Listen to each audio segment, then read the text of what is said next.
नमस्कार। आज़ाद भारत आत्मनिर्भर भारत के इस खास अंक में स्वागत है आपका। मैं हूं राजेश राज। एक अदद आशियाने की तलाश हर किसी के जीवन में होती है। लोग सपने भी देखते हैं, लेकिन अब ये सपने साकार भी होने लगे हैं। इसलिए हमने इस कार्यक्रम का नाम ही रखा है सपना हुआ साकार। आधे घंटे के इस एपिसोड में हम आपको दिखाएंगे आवासन और शहरी कार्य मंत्रालय की 4 बड़ी योजनाओं को, जिसके जरिए यह दिखाने की कोशिश करेंगे कि आखिर 5 महीने में इस मंत्रालय ने, इन योजनाओं ने कैसे गरीबों के लिए काम किया।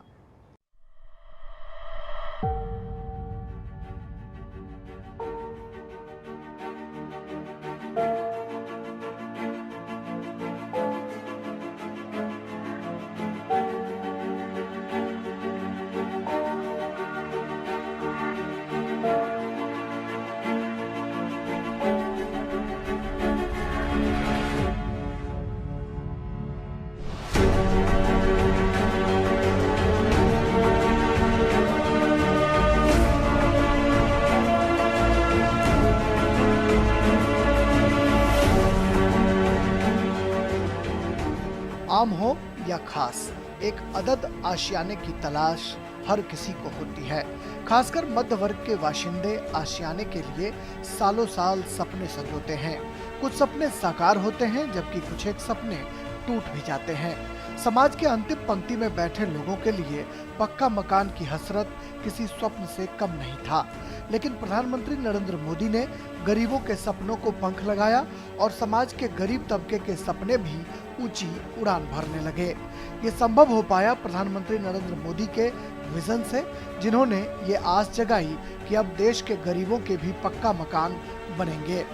पीएम मोदी का सपना है कि 2022 तक देश के तमाम गरीबों को पक्का मकान मुहैया कराई जाए। उनका यह अभियान कहां तक पहुंचा, बता रहे हैं आवासन और शहरी कार्य मंत्रालय के सचिव दुर्गा शंकर मिश्र। प्रधानमंत्री आवास योजना के तहत एक माननीय प्रधानमंत्री जी ने 2016 में घोषणा की थी, मिडिल इनकम ग्रुप, जो मध्यम आय वर्ग के लोग हैं, उन लोगों के लिए भी एक सुविधा जो जिनकी आय 6 लाख से लेकर 18 लाख रुपए तक है, उनको सब्सिडी दी जानी है मकान खरीदने के लिए। ये योजना हमारी मार्च 2020 में समाप्त हो गई थी। इस अभियान के दौरान इस योजना को 1 साल के लिए और बढ़ा दिया गया।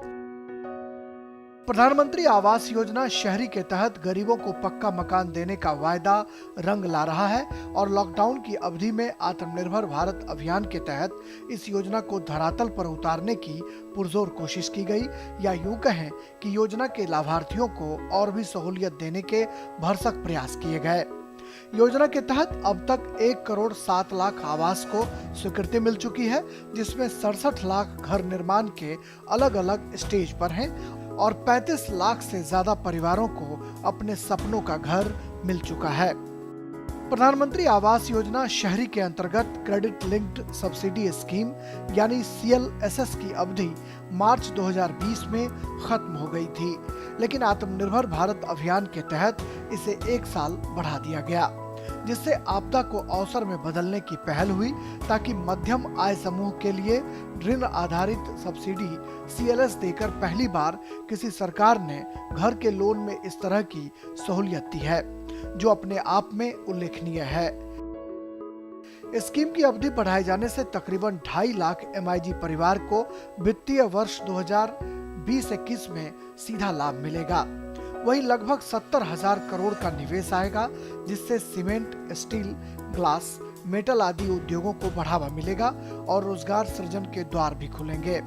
अब तक लगभग 11 लाख लाभार्थी प्रधानमंत्री आवास योजना शहरी के अंतर्गत क्रेडिट लिंक्ड सब्सिडी स्कीम यानी CLSS की EWS, LIG और MIG स्कीम का फायदा उठा चुके हैं, जिसमें हमारा लक्ष्य है कि हम लगभग 2.5 लाख ऐसे मध्यम आय वर्ग के लोगों को, जैसे कि व्यवसायी हैं, नए नए काम करने वाले यूथ, यंग बच्चे हैं, या और लोग जो कि किसी प्रकार काम करते हैं, उनकी 18 लाख रुपये यानी 1.5 लाख रुपये तक महीने तक की आय है, तो ऐसे लोगों को लगभग 2.5 लाख रुपये एक सब्सिडी के तौर पे उनको मकान खरीदने मिल जाता है, 20 लाख 25 लाख मकान खरीदते हैं, तो उससे हमारी इकोनॉमी में इन्वेस्टमेंट भी होता है।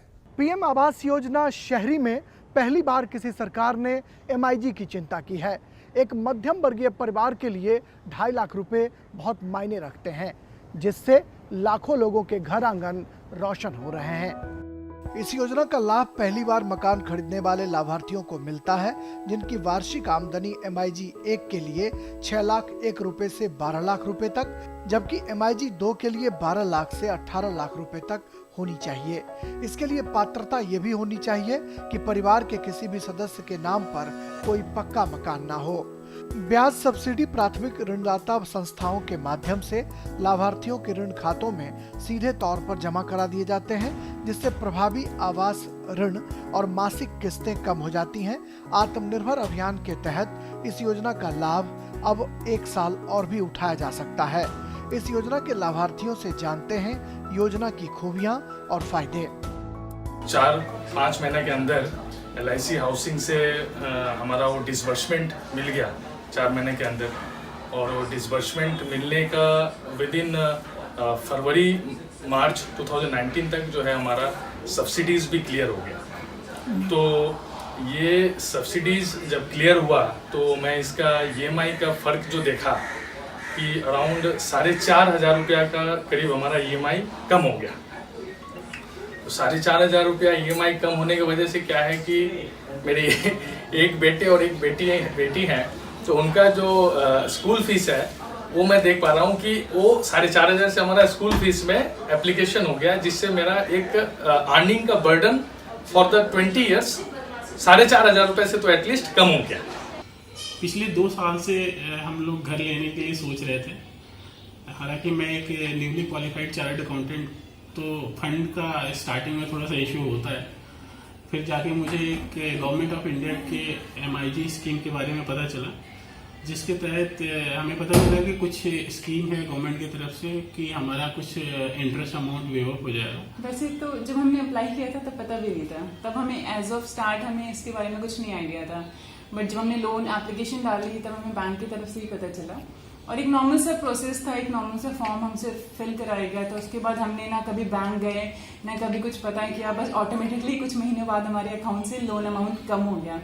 तो ऑल ऑफ सडन हमें इतनी खुशी मिली एक नॉर्मल मिडिल क्लास के लिए घर में बैठे हुए। लॉकडाउन में अपने गांव वापस गए लोगों के लिए शहर आकर अपनी दुनिया बसाना बहुत आसान नहीं दिखता, लेकिन आवासन शहरी मंत्रालय का रेंटल स्कीम उनकी दुनिया को बसाने में कारगर साबित हो सकती है, और वो सामान्य किराए पर शहरों में आकर रेंटल स्कीम के जरिए गुजर बसर कर सकते हैं।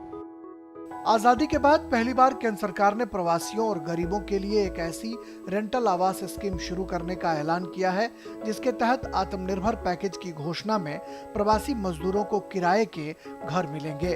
प्रधानमंत्री आवास योजना शहरी के अंतर्गत एक उप योजना के रूप में शहरी प्रवासियों के लिए अफोर्डेबल रेंटल हाउसिंग कॉम्प्लेक्स का निर्माण किया जाएगा, जिसका सीधा लाभ श्रमिकों, शहरी गरीब मसलन रेहड़ी पटरी वाले, विक्रेता, रिक्शा चालक, फल फूल बेचने वाले, औद्योगिक कामगार, दीर्घकालिक टूरिस्ट, विनिर्माण इकाइयां, छात्रों और शैक्षिक और स्वास्थ्य संगठनों को मिलेगा।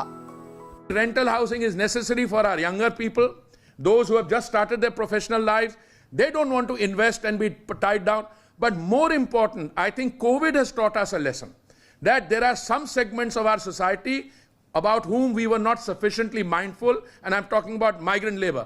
Once you are able to provide affordable rental housing in a manner which makes it easy for anyone, you as the owners of the economic entities, as the builders, you'll find it much better easier to retain your working, the workers, etc. You will be able to move them from project to project, because you might want to invest in rental housing as a company, and the individuals might want to do it. But once we have that done, we'll be in a situation where the kind of problems we had to face on account of migrant labor wanting to move, now they're coming back, etc., it will be taken care of, and our cities will look more organized. They will not be fending for themselves in informal settlements where there is no the basic amenities of what urban life should be will not be. PPP model पर तैयार होने वाले rental आवासीय complex में EWS और LIG श्रेणियों के शहरी प्रवासियों और गरीबों के लिए अफोर्डेबल रेंटल हाउसिंग कॉम्प्लेक्स बनाने के लिए हाउसिंग कंपनियां भी बेहद उत्साहित हैं। परियोजना को 25 साल की न्यूनतम अवधि के लिए विशेष रूप से किराए के आवासीय परियोजनाओं में उपयोग किया जाएगा। कॉम्प्लेक्स तैयार करने की स्वीकृति मार्च 2022 तक ली जा सकेगी।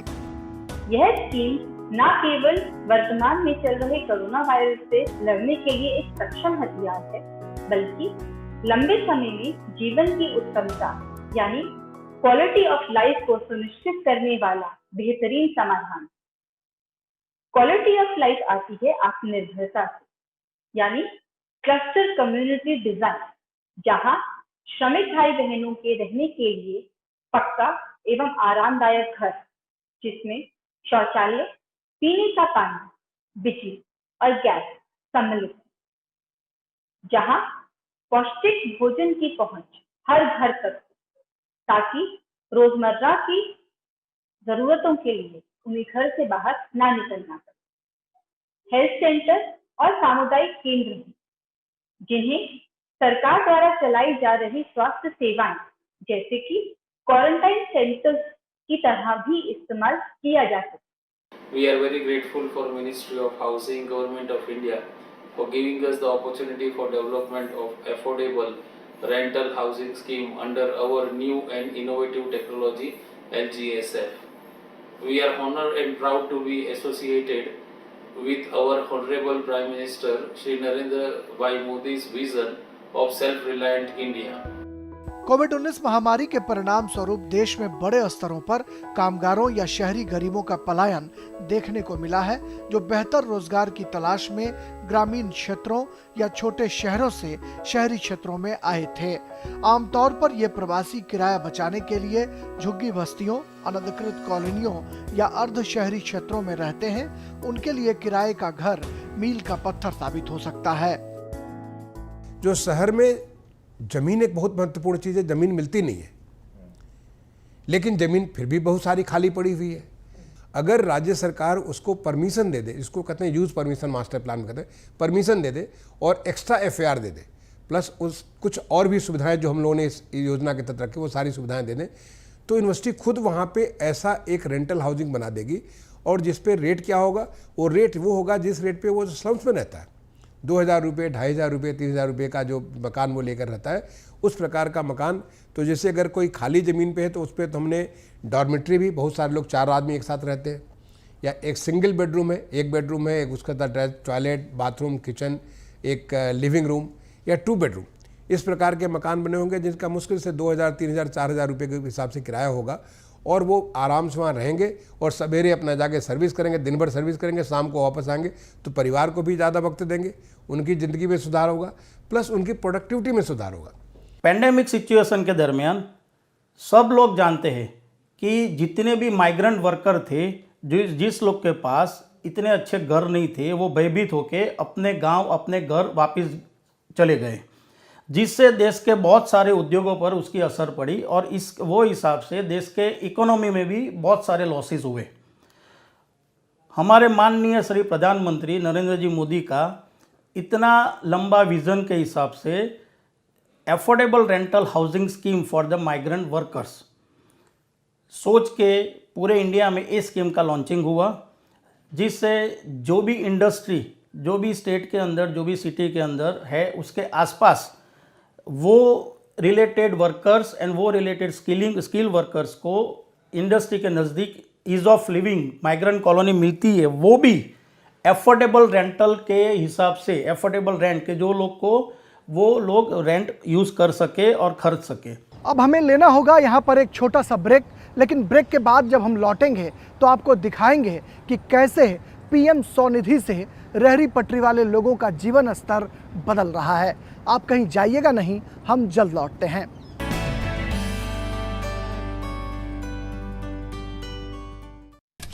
अरे सुना है लल्लन का बेटा आ गया शहर से, इसको आने क्यों दिया? अरे ताई, जब किशन ने पहली बार अपने गांव में ये हैंडपंप लगवाया था तब तो पूरा गांव उसको मिलने घर जाता था, अब उसे ही निकालने की बात कर रहे हो। और घबराओ मत, यहाँ आने से पहले उसकी पूरी जांच हुई है और 14 दिन वो अपने घर पूरे गांव की भलाई के लिए ही बैठा है। अपनी आंखें खोलो।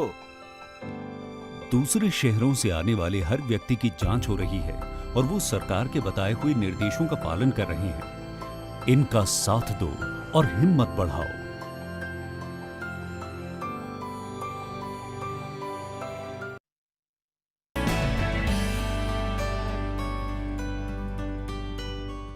ब्रेक के बाद एक बार फिर स्वागत है आपका हमारे इस खास कार्यक्रम सपना हुआ साकार में।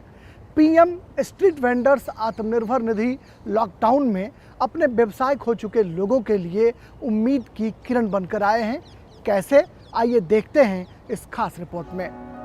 आवासन और शहरी कार्य मंत्रालय द्वारा जून 2020 में पीएम आत्मनिर्भर योजना लॉन्च की गई थी, जिसका उद्देश्य लॉकडाउन के कारण प्रभावित हुए स्ट्रीट वेंडर्स को अपनी आजीविका फिर से शुरू करने के लिए किफायती दर पर कार्यशील पूंजी ऋण प्रदान करना है। इस योजना में 50 लाख से अधिक स्ट्रीट वेंडर्स को लाभान्वित करने का लक्ष्य रखा गया है, जो 24 मार्च 2020 से पहले शहरी क्षेत्रों में या आसपास के अर्ध शहरी या ग्रामीण क्षेत्रों में अपनी दुकान चलाते थे। योजना के तहत विक्रेता 10,000 रुपए तक की पूंजी ऋण का लाभ उठा सकते हैं, जिसे 1 वर्ष में मासिक किस्तों के द्वारा चुकाना होता है। केंद्र सरकार द्वारा पीएम स्वनिधि योजना को PM street vendors Atmanirbhar Nidhi का भी नाम दिया गया है। केंद्र सरकार द्वारा चलाई जा रही इस योजना का लाभ फल सब्जी, लॉन्ड्री, सैलून, रेहड़ी वाले, पटरी पर दुकान लगाने वाले और पान की दुकान लगाने वाले लोगों को दिया जाएगा। इस योजना के जरिए यह सभी लोग सरकार से कर्ज ले सकेंगे और अपना काम फिर से शुरू कर सकेंगे। इस योजना से 50 लाख स्ट्रीट वेंडर्स तक फायदा पहुंचाया जाएगा, लेकिन पीएम स्वनिधि ऐप पर आवेदन करने वालों का आंकड़ा महज कुछ एक दिनों में ही 5 लाख पार हो चुका है और 1 लाख लोगों को ऋण मुहैया कराया जा चुका है। इनका व्यवसाय पूरा लॉकडाउन के दौरान लगभग खत्म सा हो गया। जब इनके बारे में जानकारी की गई तो पता चला कि ये इनको जो है हमारी बैंकिंग सेक्टर से लोन नहीं मिलता था, बल्कि ये प्राइवेट लोन लेते थे और उसके ऊपर 50% से लेके 500-600% तक का वार्षिक ब्याज पे लोन लेते थे। इनके लिए प्रधानमंत्री आत्मनिर्भर निधि, प्रधानमंत्री स्ट्रीट वेंडर आत्मनिर्भर निधि यानी पीएम स्वनिधि की योजना 2 जून को इसका शुभारंभ किया गया और योजना के तहत लोगों को लाभ देने का कार्य 2 जुलाई से end-to-end टेक्नोलॉजी के माध्यम से किया गया। इस योजना के तहत ऐसे स्ट्रीट वेंडर्स जो आइडेंटिफाई किए जाते हैं उनको 10,000 रुपये का वर्किंग कैपिटल मिलेगा। अगर वो समय से अपना भुगतान कर देते हैं तो उनको 7% की सब्सिडी मिलेगी और अपना वो डिजिटल पेमेंट के माध्यम से सारा का सारा लेन देन का काम डिजिटल पेमेंट के माध्यम से करते हैं, उन्हें 100 रुपये प्रति माह के हिसाब से कैशबैक भी मिलेगा अगर 200 ट्रांजैक्शन से अधिक करते हैं तो। रेहड़ी पटरी पर सामान बेचने वाले विक्रेता अर्थव्यवस्था का बहुत ही महत्वपूर्ण अंग होते हैं। ये पथ विक्रेता शहर में रहने वाले लोगों के घरों तक किफायती दरों पर वस्तुएं पहुंचाने में महत्वपूर्ण भूमिका अदा करते हैं। इन पथ विक्रेताओं को अलग अलग क्षेत्रों में वेंडर, खोमचे वाले, ठेले वाले और रेहड़ी वाले के नाम से जानते हैं, जिनमें पथ विक्रेताओं द्वारा बेची जाने वाली वस्तुओं में सब्जियां, फल, स्ट्रीट फूड, चाय, पकोड़े, ब्रेड, अंडे, वस्त्र परिधान, जूते, चप्पल, किताबें आदि सामग्री शामिल होती हैं। इन सेवाओं में नाई की दुकान, मोची, पान की दुकान, लॉन्ड्री सेवाएं भी शामिल हैं।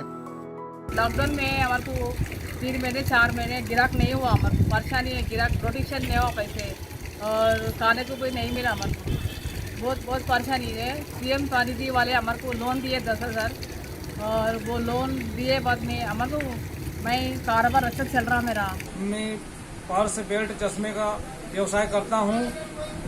मैं कोरोना काल आया है, इससे मेरा धंधा सारा चौपट हो चुका है और प्रधानमंत्री स्वनिधि योजना से जो मेरे को 10,000 रुपये का लोन मिला उससे मेरा धंधा वापस चालू हो गया है। मेरा परिवार और मैं सब बढ़िया व्यवस्थित कमा खा रहे हैं और मेरा लोन 2 या 3 दिन में पास हो गया और पैसे मिल गए। इसके लिए मैं प्रधानमंत्री और मुख्यमंत्री का कोटि-कोटि धन्यवाद करना चाहता हूँ।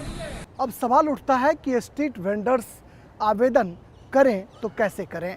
पीएम स्वनिधि ऐप पर वैसे लोग आवेदन कर सकते हैं जिनके पास स्ट्रीट वेंडर्स प्रमाण पत्र हैं।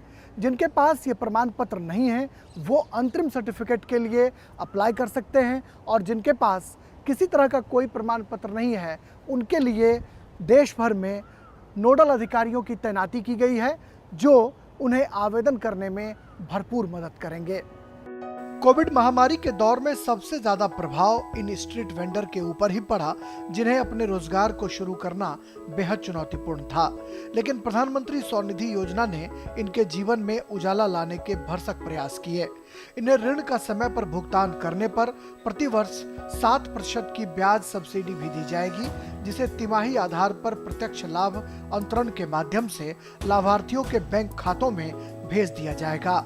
यह योजना डिजिटल लेन देन को बढ़ावा देती है और इसके लिए प्रति माह 100 रुपए की राशि तक का कैशबैक प्रोत्साहन दिया जाएगा। जो लोग 24 मार्च 2020 से पहले रेहड़ी पटरी लगाने का काम करते थे वह इस योजना का लाभ ले सकते हैं।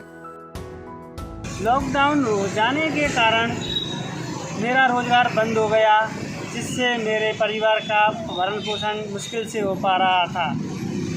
प्रधानमंत्री पद विक्रेता स्वनिधि योजना आ जाने से जो सेंट्रल बैंक के द्वारा मुझे 10,000 रुपये का लोन मिला, जिससे मेरा रोजगार दोबारा से चालू हो गया। लॉकडाउन में मेरा धंधा बंद होने से परेशानी हुई, सरकार से मुझे मुफ्त अनाज मिला। इसके बाद मैंने प्रधानमंत्री स्वनिधि योजना में 10,000 रुपये का लोन लिया, इससे मुझे ब्याज माफ़ है। आज मेरा परिवार खुश है और मेरा लोन 2 दिन में पास हो गया। मैं प्रधानमंत्री और मुख्यमंत्री जी का धन्यवाद करता हूँ। अमूमन बिल्डरों और ग्राहकों के बीच रस्साकशी की खबरें आती रहती हैं, लेकिन भारत सरकार ने बिल्डरों को समय सीमा में छूट देकर कहीं ना कहीं उनके लिए राहत का पैगाम तो लाया ही है। ये उम्मीद की किरण भी जगाई है कि देर से ही सही, लेकिन ग्राहकों को बिल्डर उनके सपनों का घर जरूर मुहैया कराएंगे। अमूमन रियल एस्टेट में घरों के स्वामित्व को लेकर बिल्डरों और ग्राहकों के बीच तानातानी की खबरें देखने सुनने को मिलती रहती हैं। समय पर प्रोजेक्ट पूरा नहीं होने की हालत में विवाद होने की संभावना ज्यादा रहती है। लॉकडाउन काल में मजदूरों के अपने राज्यों की ओर पलायन कर जाने की वजह से रियल एस्टेट उद्योग को बहुत नुकसान उठाना पड़ा। समय पर प्रोजेक्ट पूरा नहीं होने की स्थिति में ग्राहकों और बिल्डरों के बीच विवाद गहराना शुरू हो गया था, लेकिन भारत सरकार के आवास और शहरी कार्य मंत्रालय ने बिल्डरों को प्रोजेक्ट पूरा करने के लिए समय सीमा में छूट देकर बड़ी राहत दी है। फायदा इससे ये हुआ कि जो अगर हम टाइम नहीं बढ़ाते तो ये काम तो पूरा समय से हो नहीं सकता था। इसको लेकर के तमाम सारे लिटिगेशन होते, बहुत लोगों को परेशानियाँ होती, आकर के वो हमारे रेरा अथॉरिटी के पास समय मांगते। तो एक ईज ऑफ डूइंग बिजनेस, आसानी से सबको ये वक्त मिल गया और आने वाले समय में होम बायर्स को जो समय नया निर्धारित हुआ उसके हिसाब से उनको मकान मिल जाएगा। एक बहुत बड़ी सुविधा हो गई। रियल एस्टेट में समय पर प्रोजेक्ट पूरा नहीं करने पर पेनाल्टी का प्रावधान है। रेडा में निबंधित वैसे प्रोजेक्ट जिनकी समय सीमा 25 मार्च को समाप्त हो गई थी, उन्हें 6 महीने के लिए रियायत दी गई है। ये बिल्डरों के लिए राहत का पैगाम लेकर आया है। आत्मनिर्भर भारत के तहत अपने प्रधानमंत्री जी नरेंद्र मोदी जी ने जो स्पेशल इकोनॉमिक पैकेज दिया हुआ था, उसके तहत रियल एस्टेट इंडस्ट्री को 75,000 करोड़ के लाभ मिला हुआ है। इसी तरह महुआ ने रेरा के तहत जितने भी प्रोजेक्ट रजिस्टर्ड थे उन्हें 6 से 9 महीने का एक्सटेंशन दिया। रियल एस्टेट में जितने भी हमने परमिशन लगती है उस सारे परमिशन को 9 महीने का एक्सटेंशन दिया हुआ है। आरबीआई को रेपो रेट और रिवर्स रेपो रेट रिड्यूस करने में महुआ का बहुत ही बड़ा हाथ है। और सीएलएसएस पीएमएवाई के तहत जो स्कीम 2020 मार्च को खत्म हो रही थी, उस पे भी 1 साल की बढ़ोतरी दी हुई है और इस 1 साल में कम से कम 2.5 से 3 लाख ग्राहकों को इसका बेनिफिट मिलेगा। लॉकडाउन के कारण बहुत से मजदूरों के अपने अपने राज्यों में चले जाने के कारण प्रोजेक्ट का समय पर पूरा होना मुश्किल ही लग रहा था, जिसके कारण बिल्डरों और उनके ग्राहकों में रिश्ते तनावपूर्ण भी हो सकते थे। लेकिन कोविड काल में बिल्डरों को छूट देकर भारत सरकार ने एक ऐतिहासिक निर्णय लिया है, जिससे हम अपने प्रोजेक्ट को सही समय पर पूरा कर सकते हैं। एक बार फिर मैं भारत सरकार और प्रधानमंत्री जी का बहुत बहुत धन्यवाद करना चाहूँगा, जिन्होंने लॉकडाउन में बिल्डरों को राहत प्रदान की। मैं अपनी गवर्नमेंट और यूपी रेरा को थैंक यू करना चाहता हूँ, जिन्होंने 6 महीने का एक्सटेंशन दिया है कोविड-19 को लेकर के, और अपने ऑनरेबल कोर्ट सुप्रीम कोर्ट को, जिन्होंने अथॉरिटीज़ को जो रेट ऑफ इंटरेस्ट के लिए ऑर्डर किया हुआ है इसके लिए, ताकि इससे जितनी बिल्डर योजनाएं जो फंस गई थी वो वापस स्टार्ट हो सकती हैं, वापस चल सकती हैं। इसमें सभी का फायदा है, इसमें बिल्डर्स का भी, बायर का भी, जो भी इस परियोजना से जुड़े हुए लोग हैं, इसमें सभी का फायदा है। इस तरह आवासन और शहरी कार्य मंत्रालय आम लोगों की बुनियादी जरूरतों को पूरा करने के लिए लगातार प्रयासरत है। उम्मीद की जा रही है कि 2022 तक हर गरीब को पक्का मकान देने का पीएम मोदी का सपना साकार होगा और गरीबों में खुशहाली आएगी। दोस्तों, हमारी इस खास पेशकश सपना हुआ साकार में बस इतना ही। किसी दूसरे जनहित के विषय के साथ हम जल्द हाजिर होंगे। तब तक मुझे और मेरी पूरी टीम को दीजिए इजाज़त। नमस्कार।